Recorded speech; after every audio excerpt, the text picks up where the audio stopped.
Ladies and gentlemen, boys and girls, authorities and majorities, welcome to Clarifying Catholicism. You're watching part 5 of my series, Vatican II's Theology of Other Religions, Discontinuity or Reform. Most of this information is drawn from my master's thesis, which you can find in the description. To see the rest of the videos in this series, check the playlist below. Without further ado, on to the show.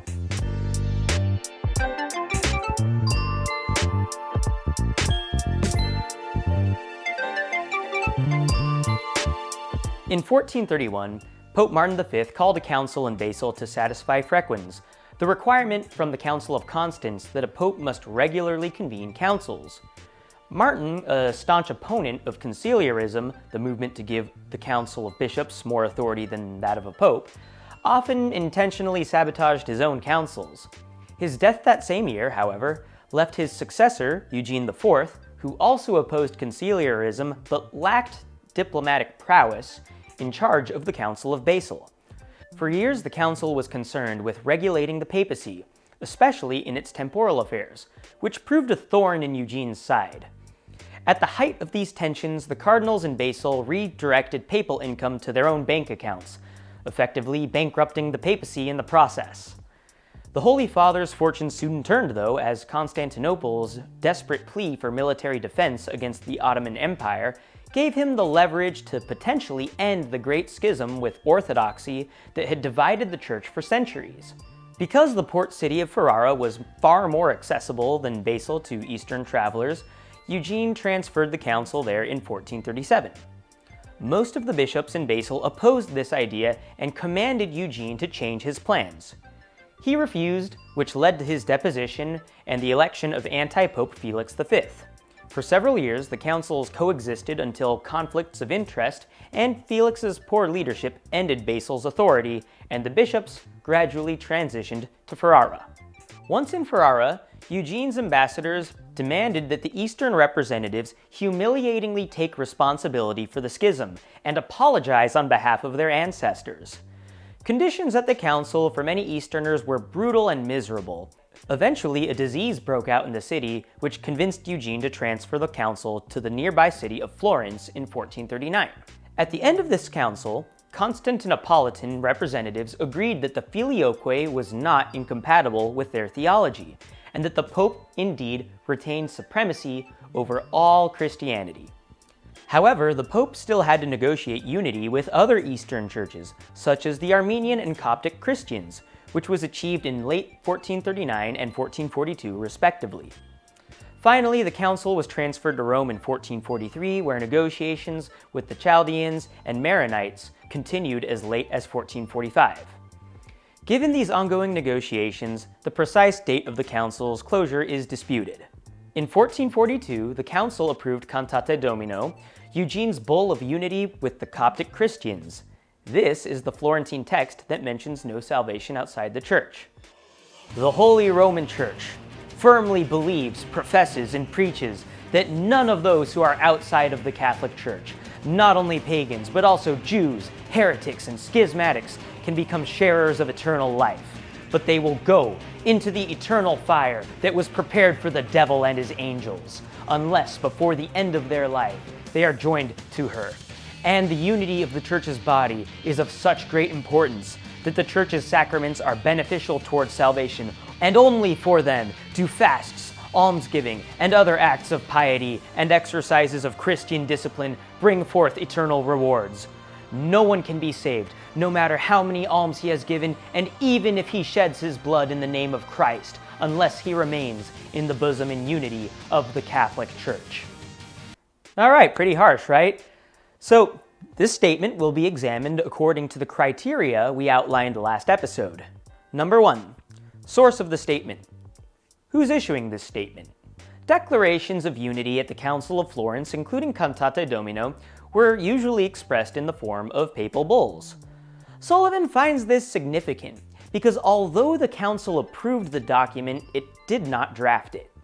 He notes how in the past, non-conciliar statements that were approved but not drafted by council fathers, such as Cyril of Alexandria's anathemas at Ephesus, and Michael Paleologos' profession of faith at Lyon II, had not been recognized as holding the same authority as documents actually written by council fathers. Furthermore, Lawrence Jerome King, whose dissertation analyzed the subject of non-definitive magisterial statements, finds it notable that after union with Constantinople was achieved, which preceded negotiations with the Copts, a significant number of theologians and bishops just left the council. By the time the Coptic representatives had arrived, the council's composition and procedure had significantly changed. He writes, "Instead of having the full council address the theological and disciplinary disagreements behind this division, as it had done in the case of the Greeks, a shortcut method was used. A handful of scholars drew up a document and purportedly summarized Roman theology. The Armenian envoys signed it, and Pope Eugene then presented a copy of the document to the council. 2 years later, an Egyptian monk representing the Coptic Orthodox Church arrived. The same procedure was followed. A document was drawn up by a few theologians, the monk Andrew signed it, and the Pope presented a copy to the council." Thus, not only could it be argued that Cantate Domino, as a bull that was presented at but not drafted by a council, holds lesser weight than statements drafted by council fathers, but its composition via this shortcut method may also lessen its weight, even as a papal bull. Nevertheless, even if the circumstances in which it was composed were less than ideal, its acceptance into the conciliar canon shows that it at least holds some noteworthy weight. Number 2. Type of statement. What degree of certainty does this statement hold?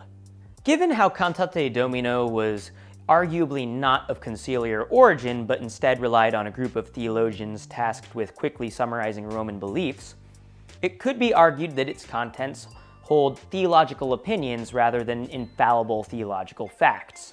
This would make the document a statement of sententia ad fidem pertinens, or a theological opinion that is held almost universally. Accepting the document as anything higher would have been problematic. As King argues, if someone maintains that the statement about salvation has been infallibly taught, it follows that other tenets in these two documents, on the Armenians and Copts, have been infallibly taught as well. For example, just a few paragraphs before its no salvation declaration, Cantate Domino states, "Therefore, this council commands all who glory in the Christian name, at whatever time, before or after baptism, to cease from circumcision, since whether or not they place their hope in it, it cannot be observed at all without the destruction of their eternal salvation." Likewise, in the decree to the Armenians, the authors mention, "Thus the priesthood is conferred by handing over the chalice with wine and the paten with the bread." Interpreting Cantate Domino's mention of no salvation outside the church as infallibly binding would mean that those other statements must be treated similarly. This is problematic given the popular practice of circumcision since Florence, as well as Pius XII's declaration that the matter of holy orders is the imposition of hands. This would make the document a statement of sententia ad fidem pertinens, or a theological opinion that is almost held universally. Number 3. Intention of statement. What is this statement trying to accomplish? As mentioned in episode 2, Sullivan emphasizes that the intention of a council impacts the degree of infallibility its statements hold. Again, if the Council of Constantinople merely mentions the Church being one holy Catholic and apostolic, but does not intend on defining it, then such qualities are not the object of an infallible definition. Now, as mentioned in episode 1, Cantate Domino very similarly paraphrases Fulgentius of Rome's statement on no salvation outside the Church. However, the council clearly had different intentions than that of the Church Father. Fulgentius was a follower of St. Augustine, whose primary concern was combating Pelagianism, which taught justification on merit rather than faith. Thus, it made sense for him to repudiate those of other religions who thought they could achieve salvation without Christ's grace. It should be noted that other Augustinian church fathers, such as Prosper of Aquitaine, disagreed with Fulgentius's expression, which demonstrates a lack of consensus that early theologians had on the issue. Florence, on the other hand, was not concerned with justification. Its purpose was not to condemn Pelagians or define doctrines on soteriology or eschatology. Rather, its purpose was to re-establish unity with the East on certain practices, such as circumcision. Because of this, its bulls invoked creedal language rather than that of canons and anathemas, which are common indicators of infallible statements in conciliar documents. In fact, none of Cantate Domino's anathemas mention the issue of no salvation outside the Church. This is because the Church clearly did not seek to formally comment on no salvation outside the Church. Therefore, it did not define anything on the matter. Number 4. Assumptions in the statement. What changeable and unchangeable assumptions are made?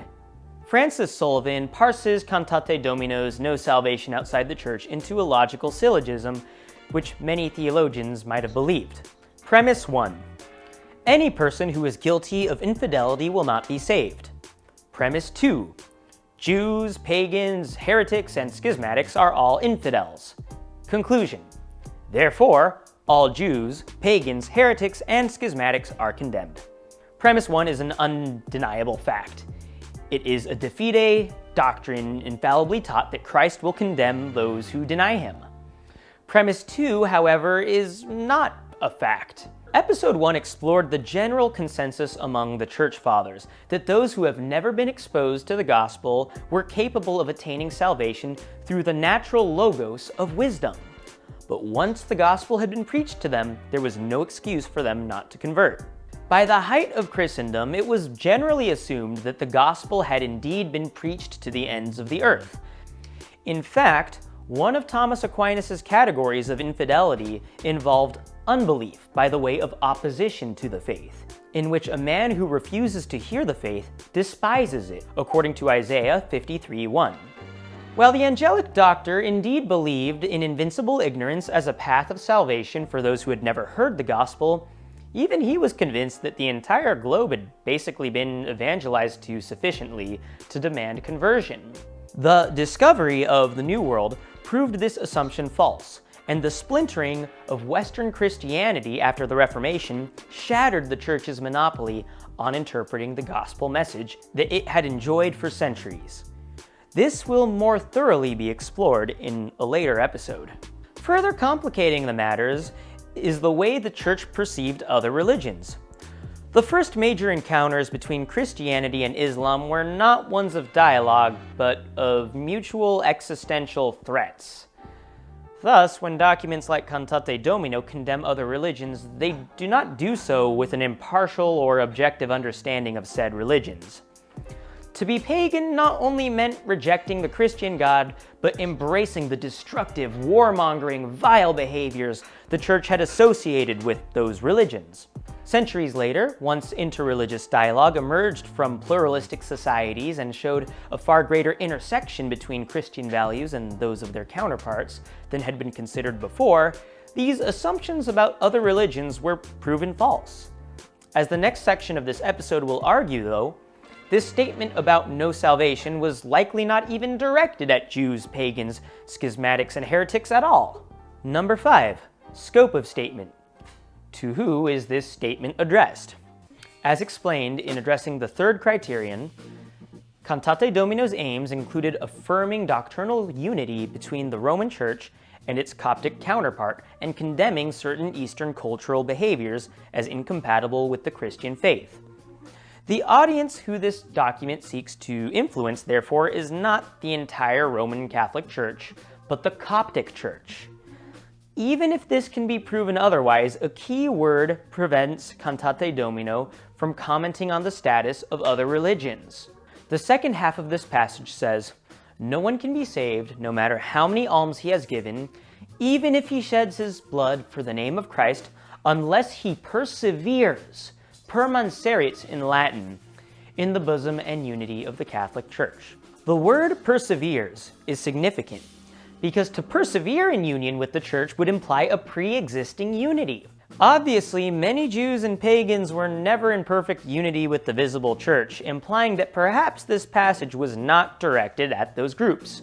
Rather, it was directed at Christians, especially the Copts, who dared consider defying the Roman bishop's authority. Since the scope of the document seems to be Christians who were commanded to come into union with Rome, it would be unwise to apply this document's expression of no salvation to those who had never belonged to the visible church in the first place. Number 6. Reception of statement. How did other authorities react to this statement? Evidently, the unity between East and West established by the Florentine bulls did not last, leading theologian Yves Congar to categorize many of the council's teachings as non-received. It could be argued that the political and military pressure that Eastern patriarchs felt nullifies the weight of those documents in terms of ecumenism. A similar logic has been used to invalidate Pope Vigilius's condemnation of Chalcedonian theologians in 547, when he was placed under extreme duress by the Emperor Justinian. While this may invalidate the Council's ecumenical aims, it does not necessarily invalidate all of its doctrinal expressions. However, another global event may have done so. Not even half a century after Cantate Domino's publication, the discovery of the New World threw the assumption that the gospel had been sufficiently preached throughout the entire world into serious question. Almost immediately, theologians not only began arguing that these native peoples who were deprived of the gospel message for millennia could have attained salvation in a similar way that the pagans and Jews before Christ had done, but some even argued that if the gospel had been presented to them in an unfitting manner, they could reject it and still be saved.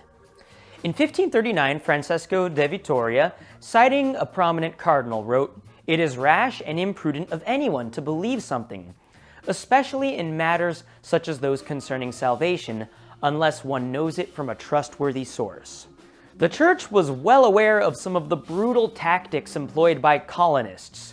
Bartolomé de las Casas described them as bearded messengers armed to the teeth with terrible weapons. Thus, even 1 century after Cantate Domino's publication, well-respected theologians and church officials publicly defied the Florentine description of no salvation outside the church. In the following centuries, more theologians distanced themselves from Florence's interpretations of no salvation. In 1646, the Spanish cardinal John de Lugo wrote, "A Jew or other non-Christian could be saved, for he could have supernatural faith in the one God and be invincibly ignorant about Christ." For Sullivan, this statement is especially important. He writes, "And yet we have a Catholic theologian teaching in Rome who dared to suggest not only that people who had never heard of Christ might be saved, but that some Jews, Muslims, and heretics might not be guilty of the sin of unbelief, and in that case might find salvation through their sincere faith in God and contrition for their sins." Magisterially, the Florentine understanding of no salvation was opposed by Pope Pius V's 1567 bull Omnibus Afflictionibus, which formally condemns these two propositions. All the works of unbelievers are sins, and the virtues of all the philosophers are vices, as well as purely negative infidelity in those among whom Christ has been preached is a sin. The Florentine expression of no salvation faced its most significant setback yet in 1690, when Pope Alexander VIII condemned the Jansenist propositions that pagans, Jews, heretics, and others of this kind do not receive in any way influence from Jesus Christ, and so you will rightfully infer from this that in them there is a bare and weak will without any sufficient grace. He also condemned this proposition, "The infidel necessarily sins in every action."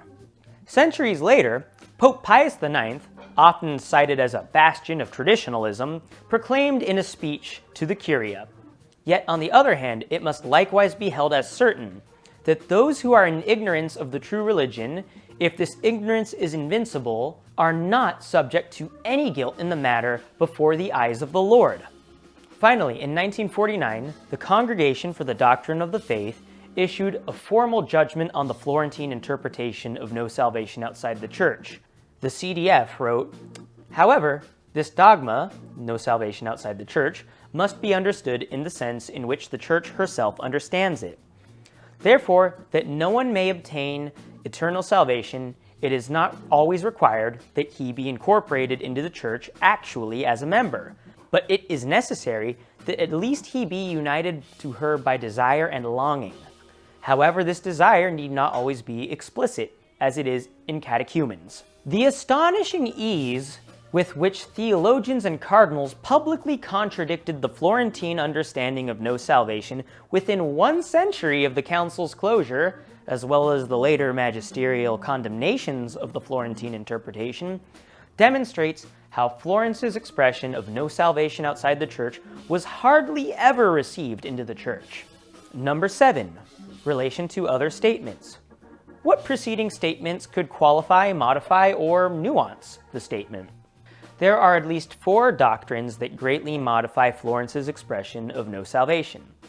First, as Sullivan writes, the bishops of the Council of Florence certainly believe that God is good, that being good he is just, and that a just God does not condemn innocent people to the fires of hell.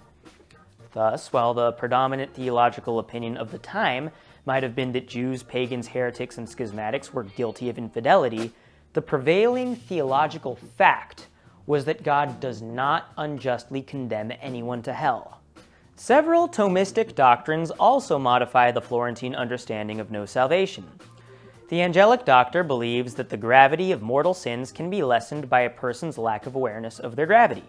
He writes, "The lack of years hinders the use of reason and excuses him from the mortality of sin. Wherefore, much more does it excuse him from venial sin.